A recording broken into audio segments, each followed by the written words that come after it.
It's senior anchor and senior editor Sucharita Kukreti on the theme Flying Sky High.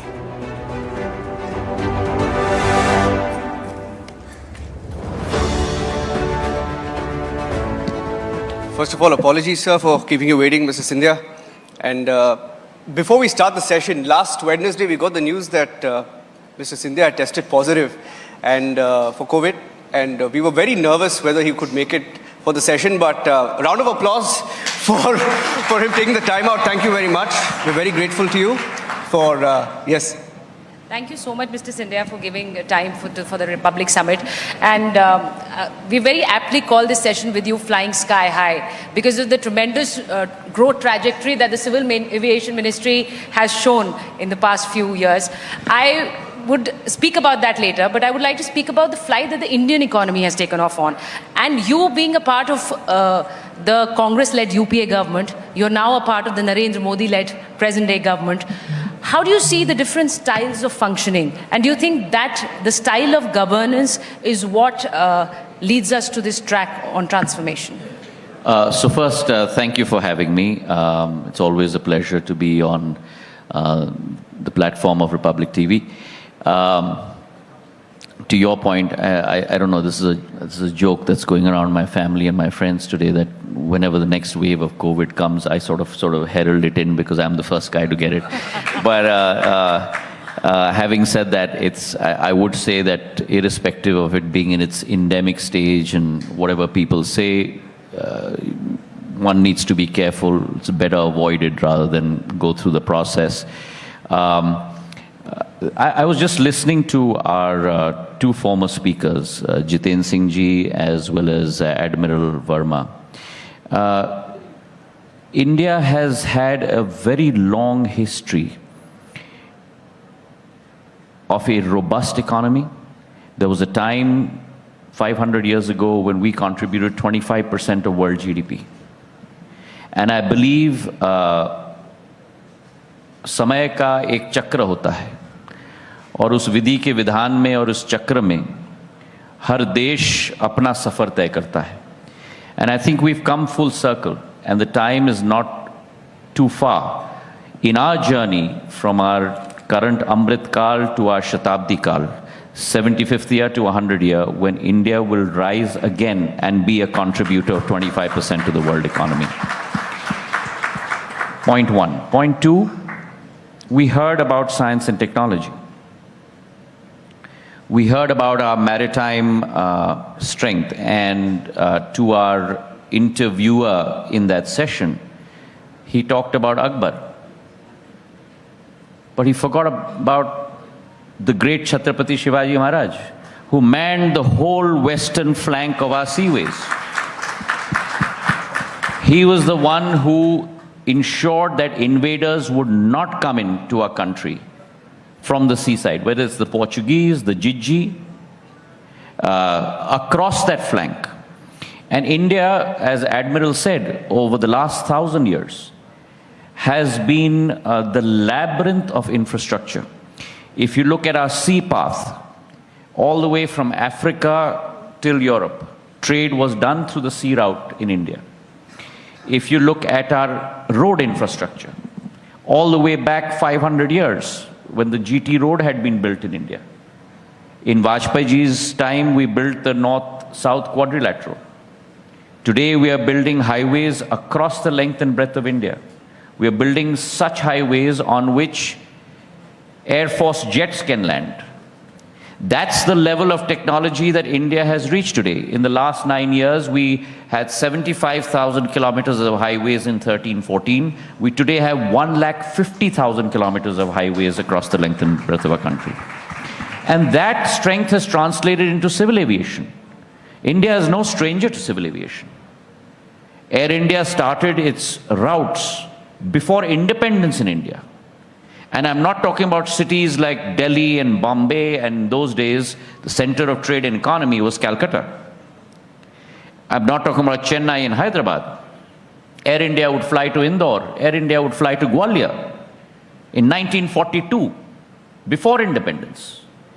So this has been a strength of India which has been forgotten in this journey for the last 40, 50 years, being revived by Prime Minister Modi as we walk this path to our Amrit Kal and from our Amrit Kal to our Shatabdi Kal. To your question, I've been a student of economics. I was a banker in my past life with my friend, senior colleague Uday Kotakji sitting here. We used to at times spar for many mandates. There was a Goldman Sachs Kotak relationship and there was Morgan Stanley. And let me tell you, that professionalism was lacking in the political sphere in terms of governance. The capability, expertise, and the attention to detail, oft English adage, the devil lies in the details. That insistence has been there with Prime Minister Modi. And now having worked with him for the last year and a half, 2 years, the way he looks at PERT charts, the way he looks at deadlines, the way he looks at execution capability, and his constant refrain that India has had multiple governments that have announced multiple schemes. We do not want to announce any more schemes. We want to make sure that the schemes that we have announced attain 100% saturation across the length and breadth of our country. And so he pushes each one of us. Where are you on that path of 100% saturation? Where are you on that path in providing capable service to our people through government schemes? And that's the fillip that civil aviation has gone through in the last 9 years. If you truly ask me, give me one word of the change of civil aviation in the last 9 years. The one word that has happened in India in civil aviation is the democratization of civil aviation. नागर विमानन का लोकतांत्रिकरण ये 9 साल में हुआ है. What was earlier seen as an elitist service, a service for a few, Prime Minister Modi has democratized that with Ude Desh Ka Aam Nagrik. The people that we heard about, the aspirations that were imprisoned in glass bottles, those aspirations today, no pun intended, are actually soaring high. When people, through a government subsidized program, can fly by air as opposed to going by train or by road. That's the fulcrum and the change and the delta that we have seen in the last 9 years. Yeah. No, speaking about... And let me just add one more data point to buttress my argument. 2013-14, we had 60 million travelers by air in our country. Today, we have 140 million travelers by air in our country. 2 times. But that's not the end of it. If I look at my Sahbagi, which is the railways, which is also a department which is very close to my heart for very obvious reasons. The railways today transports by first AC and second AC, which is the only thing that I can compare civil aviation with, because per force an airplane is air conditioned.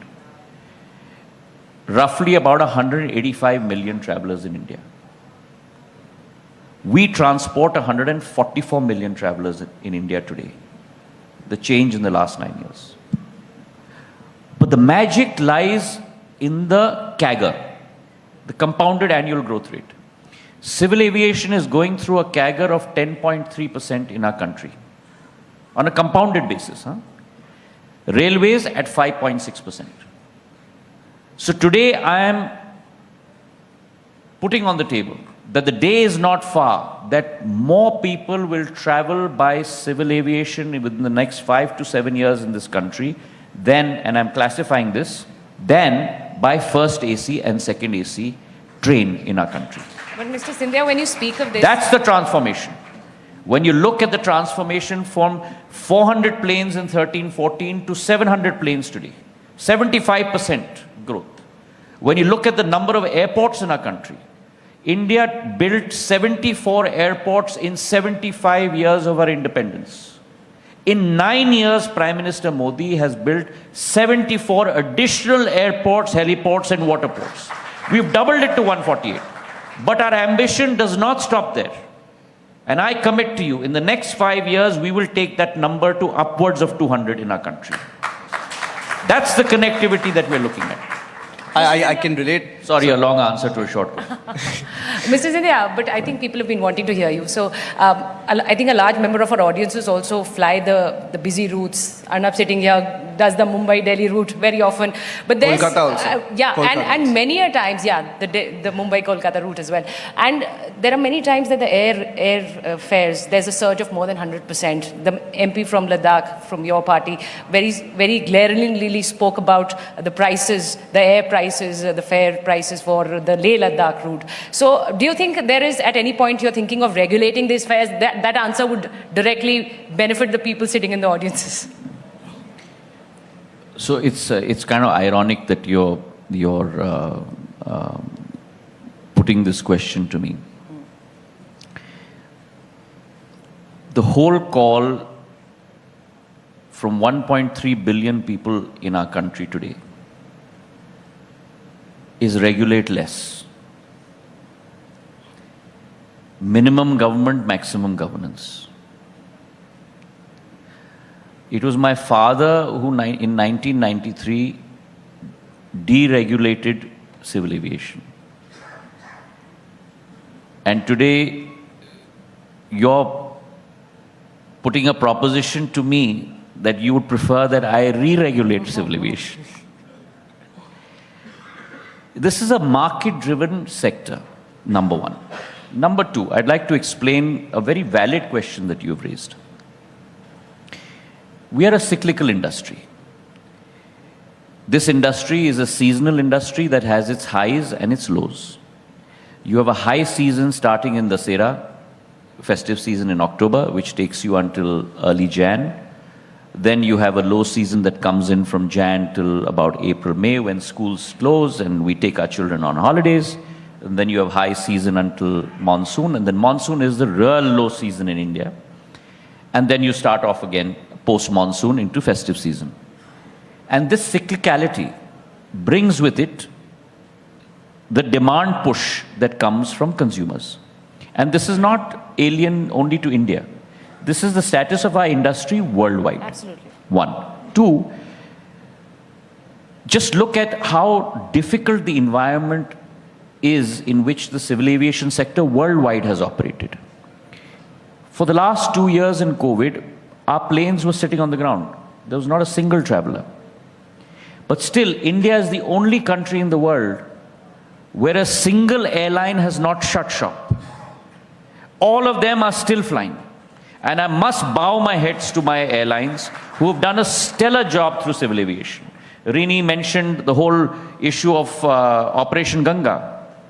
There is no country in the world that flew 90 sorties of civil and Air Force flights into Romania, into Budapest, into Hungary, into Czechoslovakia, all with one purpose: to get our citizens back safe.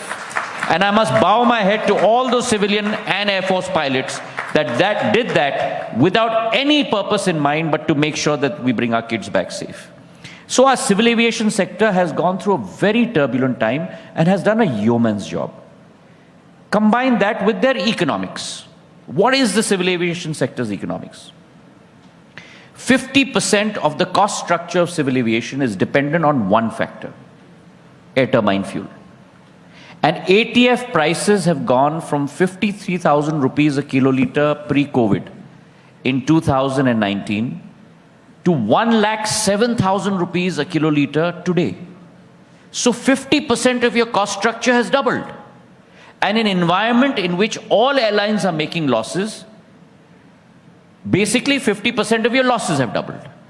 And even in that environment, they're continuing their service. So I certainly believe we have a practice called RBDs in civil aviation, reservation bucket designators. If you book your ticket well in advance, whether it's a Leh ticket or a Kolkata ticket or otherwise, if you book it 2 weeks or 3 weeks in advance, you'll get it at floor prices. The raison d'etre of the argument that is coming up is for people like you and me who book our tickets in the last day or the last 2 days or last 3 days. Yes, the fares will go through the roof at that point of time. But that is the practice worldwide. It's not alone to India as well. Right. But I'm very confident as our fleet size grows. Air India has put in a order of 470 planes, the largest order not in Indian civil aviation history, but global civil aviation history. That's where we have reached on the global stage today. 250 planes from Airbus, 220 planes from Boeing, 470 aircraft. Indigo has put in another order. As these planes keep coming in and that supply grows, I'm looking at our current civil aviation sector traffic of 144 million domestic, 60 million international, total 200 million, doubling to 400 million in the next 5 years. That's the demand that we're looking at. So, Mr. Scindia. And I do believe, just to add on that, the Laffer curve example in telecom. There was a time in telecom when I came back from undergrad at Harvard, when I became a banker. We did not have a single one of these boxes in our country. And each one of these boxes cost over ₹1 lakh, and it used to cost $16 a minute in terms of operational cost for a consumer. Today, you get this box at 4,000 rupees a box, and voice is free. Correct. So economies of scale argument have also manifested themselves in civil aviation and certainly will do so in the days to come. Fantastic figures. You seem like you're a man on a mission. You know, transformation in the civil aviation sector. Now, I want to go back a few years. We've seen scams during the previous government, especially in the aviation sector, and we've covered those, right? Deals were signed, for example, the Air India allegedly made to sign deals, carrier losses in 2008, 2009. Air India is today privatized. You spoke of all the transformation that has happened. What stopped the previous government from doing what you are doing today? See, I'm not going to be like the Congress party that drives with its eyes in the rearview mirror.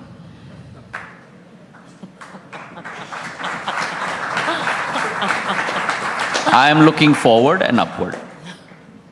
And my job is to make sure that I serve my people. And it is my commitment that this sector will reach heights unknown to India in the next 5 to 10 years. Please understand, it's important now we have reached an inflection point in India in civil aviation. We've reached that scale. And therefore, civil aviation is not only about planes. It's not only about airports. Civil aviation is about a full ecosystem. And that ecosystem is about ground handling. It's about cargo. It's about MROs. It's about FTOs. You need enough flying training organizations to train your pilots. You need enough MROs to be able to service your engines. That whole ecosystem today is ripe for supplanting in India. And that is happening as we speak. Safran is putting in a $150 million investment into India to manufacture close to 1,000 engines per year over the next 3 to 4 years. That's never been thought of before in India. Yeah. Airbus has tied up with Tata's, a 200 C295 manufacturing facility in Vadodara for 20,000 crores. Could we ever imagine that Airbus will set up a manufacturing facility in India? Today, Apache fuselages, the Apache helicopters that we look at in the US Air Force and so on and so forth. Where are those fuselages made? Very few of us know. But they're all made in Hyderabad by a Tata joint venture with Boeing. The C-130J Hercules aircraft that you see, which went in Operation Ganga to get our kids back. The appendages of those aircraft, where are they made? They're made in India, in Hyderabad.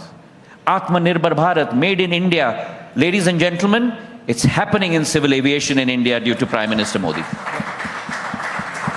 So my view is in the windscreen looking forward and upward. Yes, there have been many scams in the past. There's no denying that. Air India has been the victim of many scams. The reason why Air India was in the state that it was, 600 crores worth of losses per month on an ongoing basis, 7,200 crores per year, drained not of Government of India's exchequer, but your money and our money, is because of the scams that took place. The wrong aircraft orders that were put in place. The twisting of rules that happened. Yes, all of that happened. But that is our past. We have to look at today, and we have to look at the future of India. And the future of India, ladies and gentlemen, in the civil aviation sector is very bright indeed. I commit to you that. Okay, I just want to take a follow-up question on that. Mr. Scindia, certain airlines have had to ground about 50 planes or more due to disruption of jet engines. You spoke about jet engines. The maintenance by American company Pratt & Whitney. And yet, we are told that India is buying or importing engines from them. So is India planning to reduce the dependence on other countries or flight paths, make more indigenous paths here? So yes, I'm not going to get into company-specific details because my job as Minister of Civil Aviation is not to start interfering between a contract between yourself and her. Yes. And I'm sure there is because both of you work with Republic TV. But having said that, my job is to ensure that the civil aviation sector moves fast in India. There are issues with engine manufacturers. I'm not going to deny that. Close to about, if I'm not wrong, about 50 to 55 planes out of our fleet of 700 today are grounded because of engine issues. But there are supply chain issues, and there are supply chain issues across the world. So one, there may be contractual issues. Second, there are supply chain issues. We are working with airlines as well as engine companies to make sure that those issues get resolved as soon as possible. But having said that, going forward, I'm looking at a healthy supply book of aircraft into India, whether it is Akasa, whether it is Indigo, whether it is SpiceJet, whether it is Air India, and even a point that you've not raised, are regional aircrafts. Many of us are not aware, but the Udan Yojana, Ude Desh Ke Aam Nagrik, today has transported 1.17 crore people in our country that possibly could never dream of getting onto an aircraft. It has lent itself to 220,000 flights being flown in this country. And most importantly, it has created 3 new startups in regional airlines. There have been 3, India One Air, Star Air, and one other airline that have been born out of the Udan scheme. So my concentration is not only on big airports. My concentration is not only on 737s and Airbuses and A350s and Dreamliners. My concentration equally is on the last mile connectivity. Because when you provide that hub and spoke model in civil aviation, that's how you create robust demand. So my connectivity to tier 2 cities, tier 3 cities, which is why I've been looking at connecting ALGs, advanced landing grounds on our border with China in Arunachal Pradesh, and flying our Dornier 228s to those areas, whether it's Tezu or other small airports on our border areas. That creation of demand from regional connectivity will also boost civil aviation traffic going forward. And as far as engine orders are concerned and engine supply is concerned, I'm confident it will iron itself out. Yes, Pratt & Whitney is going through many supply chain issues, and we have tried to impress upon them that our sector cannot be stymied because of their supply chain issues. Mr. Scindia, the theme for our summit today is time of transformation, यानी बदलाव का समय. आपको लगता है कि भारतीय राजनीति में भी ये बदलाव का समय है, खासकर उन पार्टियों के लिए जो परिवारवाद से ग्रसित हैं? उन्हें समझना होगा कि शायद राजनीति बदल रही है, वरना वो आप जैसे नेता खो देंगे. मैं मानता हूं कि इस देश में प्रधानमंत्री जी के नेतृत्व में एक बहुत बड़ा परिवर्तन विचारधारा, लोगों की अपेक्षाएं, लोगों की आशाएं, लोगों की अभिलाषाएं में हुई है. जिस सरकारी संस्था, सरकारी तंत्र को, चाहे वो नेता लोग हों जिनको हम जिंदगी भर खोजते आते हैं, और अच्छे को भी एक ही काले धब्बे के साथ अच्छों को भी हम लोग पूरी तरह से लपेट देते हैं, या हमारी ब्यूरोक्रेसी हो. प्रधानमंत्री जी ने दिखा दिया है 9 साल के कार्यकाल में कि अगर एक दृढ़ इच्छा शक्ति हो, एक संकल्प हो और एक कुछ करके दिखाने की क्षमता हो, तो हमारे देश के लोगों के लिए सेवा भाव के साथ और प्रधान सेवक के रूप में परिवर्तन लाकर वो सेवा की सोच और विचारधारा हम जनता के समक्ष ला सकते हैं, और उसके आधार पर जनता की विचारधारा, नेता और ब्यूरोक्रेसी के प्रति भी परिवर्तन ला सकती है. अब today's India's government is a government of accountability, a government of governance, and a government of making sure we serve our people. वो आपने कहा बताया नहीं कि वो जो पार्टियां जिनका नुकसान हुआ है आपके जाने से, वहां पर अब थोड़ा नुकसान और होता दिख रहा है हमें. देखिए, मैं मानता हूं कि ऊपर वाले ने हमको सीमित समय इस पृथ्वी पर दिया है, और सीमित समय इस पृथ्वी पर दिया है अच्छा करने के लिए.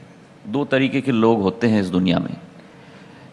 एक लोग होते हैं जो अपनी लकीर लंबी खींचना चाहते हैं, और दूसरे तरीके के लोग हैं जो अपनी लकीर लंबी ना खींचना चाहें, पर दूसरों को कैंकड़े की तरह उनके पांव पकड़ के नीचे लाने की कोशिश करते हैं.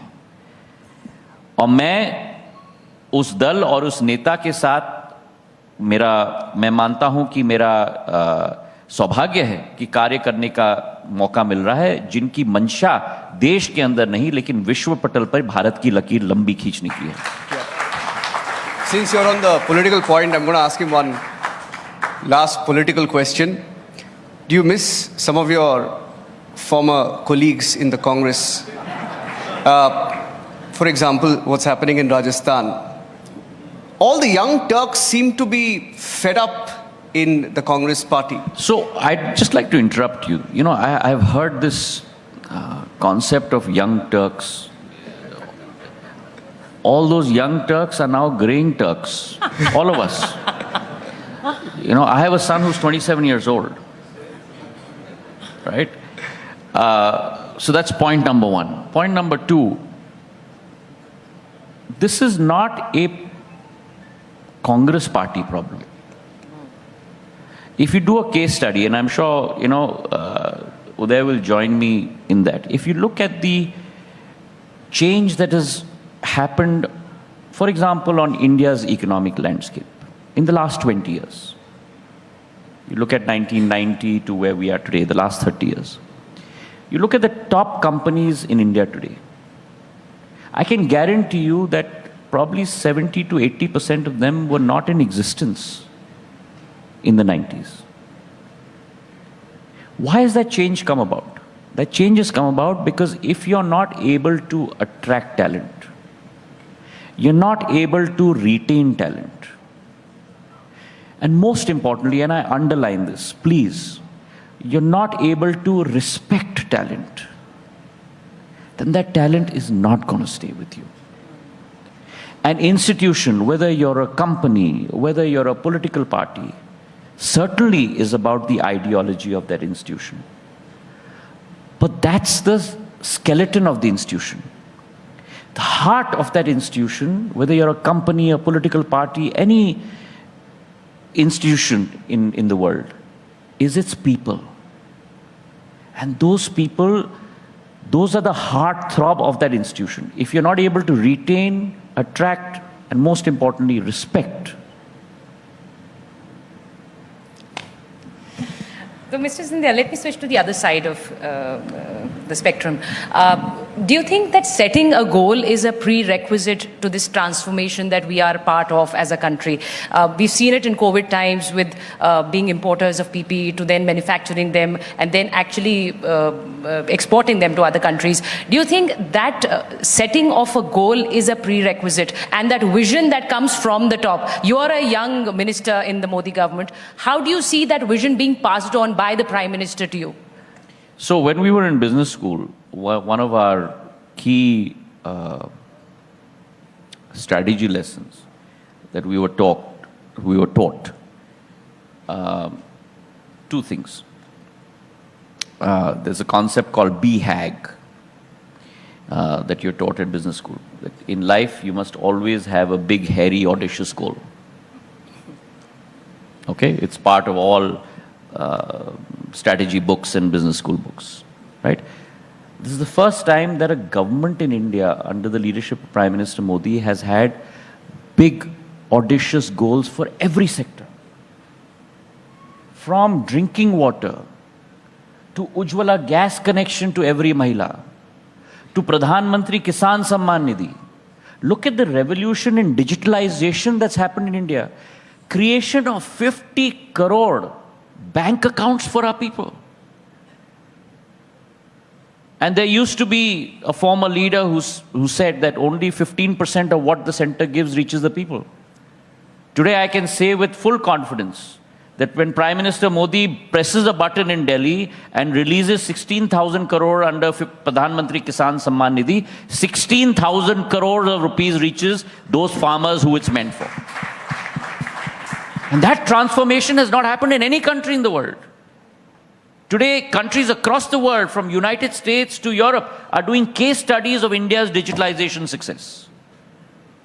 And what is that about? That is about empowering our people. It is when our people are empowered that we can create unicorns in our country, we can create new paradigms in our country. And that's the transformation that we have seen. So yes, you have to set a vision. But along with that vision, you've got to set daily, monthly milestones to be able to achieve that vision. And then the accountability has to be there. And the accountability, for example, within government, is not from bureaucracy alone. I believe the minister has to be as equally accountable. And when you work together as a team, with your team within your ministry, you have to make sure that you're equal partners in that game. It should not be a minister and a bureaucratic relationship. It should be a partnership relationship. Because when you build that partnership relationship, you put in place the energy into every single person to perform. And that only comes when you're as accountable to your team as your team is accountable to you. Yeah. So refreshing to hear from you, Mr. Scindia. We feel you should interact more with the media. And thank you once again for taking the time out and being with us today. Thank you very much for having me. Thank you so much. Thank you, Mr. Scindia. Pleasure having you. Thank you so much, Mr. Jyotiraditya Scindia, Sucharita and Niranjan for that animated and absorbing discussion. We now move on to our next session, where addressing us is none other than Mr. Uday Kotak, one of the foremost names in India's financial world, a true business visionary. Mr. Uday Kotak has changed the way India banks. We all know it wasn't easy for him to start out on his own in the 1980s, when the Indian economy was still closed and growth was far from robust. Kotak Mahindra is now the third largest private sector bank in India, and Mr. Uday Kotak stands among the foremost stalwarts of India's success story. Kotak Mahindra has transformed how India banks. May I now invite Mr. Uday Kotak, the man India banks on, to deliver the keynote address.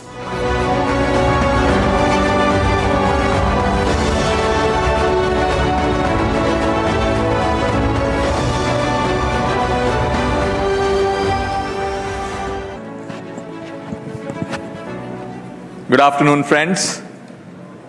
Let me first start with a little bit of a story of my relationship with Arnab Goswami. Arnab is not in the room, and therefore I can venture to be even bolder. I have known Arnab well before his starting the venture on Republic TV, and even before